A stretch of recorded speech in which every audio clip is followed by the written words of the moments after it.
वली साहब,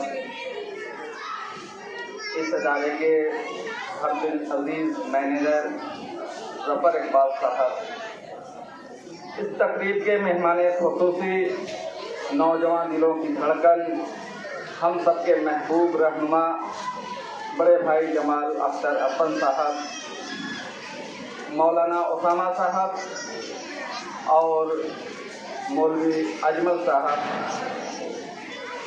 हमारे बड़े भाई महमूद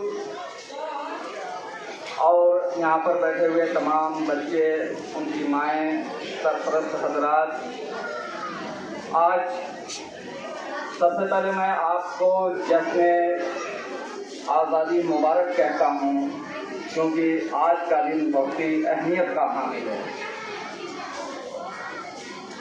15 अगस्त 1947 को आज़ादी मिली और उसके बाद से लेकर अब तक 78वीं यौम आज़ादी मनाई जा रही है। आज़ादी मनाने का मकसद क्या है और हम आज़ादी क्यों मनाते हैं, इसको भी जानने की ज़रूरत है।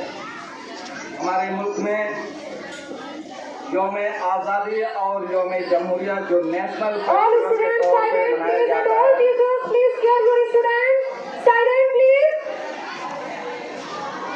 जो नेशनल फेस्टिवल के तौर पे मनाया जाता है, उसकी सबसे बड़ी वजह यह है कि हमारा मुल्क, जब इस मुल्क में हम यानी मुगलों की हुकूमत थी, मुगलों की हुकूमत के दौरान ईस्ट इंडिया कंपनी जो इंग्लैंड से आई थी, अपनी शर्तों के मुताबिक कलकत्ता में ईस्ट इंडिया कंपनी आती है और अपने शर्तों के मुताबिक यहाँ पे अपने तौर तरीके से काम करती है और धीरे धीरे हमारे मुल्क पर कब्जा जमा लेती है। हम गुलाम हो जाते हैं। गुलाम होने के बाद जैसा कि आप समझते हैं कि मुल्क मुसलमानों के हाथ में था, तो उनको इस बात का एहसास था कि अगर कोई पलटवार होगा तो वो मुसलमानों के जरिए ही पलटवार होगा, इसलिए मुसलमानों को नमाज पढ़ने की आज़ादी पे पाबंदी लगाई गई। उन्हें पढ़ने की आज़ादी पे पाबंदियां लगाई गई। अगर कोई आवाज़ उठती थी तो उसे कुचल दिया जाता था, टैंकों के जरिए, गोलियों के जरिए, यहाँ तक कि कोड़े लगाए जाते थे। वो मुसीबतें थी और अंग्रेज बखूबी इस बात को जानते थे कि अगर इस मुल्क को दोबारा वापस कोई लेने के लिए आगे बढ़ेगा तो वो पहला शख्स होगा जो मुसलमान होगा। लिहाजा वैसा ही हुआ कि 1857 में मुसलमानों ने क्रांति लाई। जो 1857 की क्रांति थी, उस वक्त अंग्रेजों ने मुसलमानों और खास तरीके से उलमाए इकराम को बड़ी तादाद में कत्लेआम किया। दिल्ली से लेकर लाहौर तक लाशें पेड़ों पे लटका दी गई, लेकिन हम उस तहरीक में कामयाब नहीं हो सके क्योंकि हम एक तरफा लड़ाई लड़ रहे थे।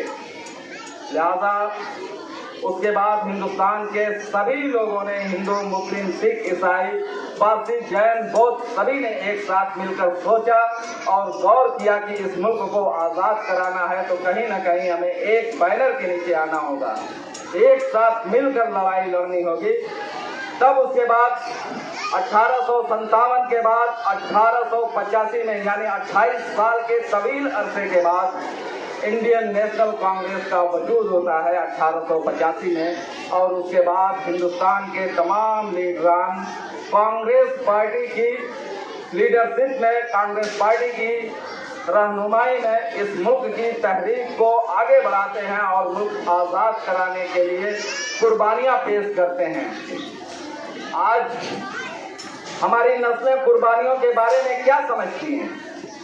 मैं ये समझता हूँ कि जो नस्लें थी आज़ादी के बाद और आज़ादी से 2-3 आज़ादी हासिल करने वाले जिन लोग थे, उनकी जो नस्लें 2-3 नस्लें आए, वहाँ तक तो बहुत इसका खास लिहाज था और वो लोग समझते थे कि आज़ादी कैसे मिली। लेकिन आज की नस्लें, मैं समझता हूँ कि आज़ादी का मफ़हूम नहीं समझती, आज़ादी कैसे मिली ये नहीं समझती। आपको ये समझना होगा। अगर आपको समझना है कि आज़ादी के लिए कितनी जद्दोजहद, कितने संघर्ष करने पड़ते हैं, तो आपको एक बार फ़लस्तीन की तरफ नज़र उठाकर देखना पड़ेगा कि निहत्ते बच्चे, पत्थर लिए बच्चे टैंक के आगे मुजाहरा करते हैं और उनके टैंक के गोले बारूद से وہ दो चार होते हैं, यहाँ तक कि वो शहीद होते हैं, लेकिन आज भी फलस्तीन की आज़ादी नहीं मिली। दुनिया तस्लीम करती है कि ये इन्हें चाहिए। फलस्तीन कोई ये नहीं कहता कि हमें इजराइल अपना दे दे। फलस्तीन ने तो इजराइल को अपना हक दिया था, फलस्तीन ने इजराइल को बसाया था, लेकिन बसाने का नतीजा क्या हुआ कि धीरे धीरे इजराइल ने फलस्तीन पे ही कब्जा कर लिया।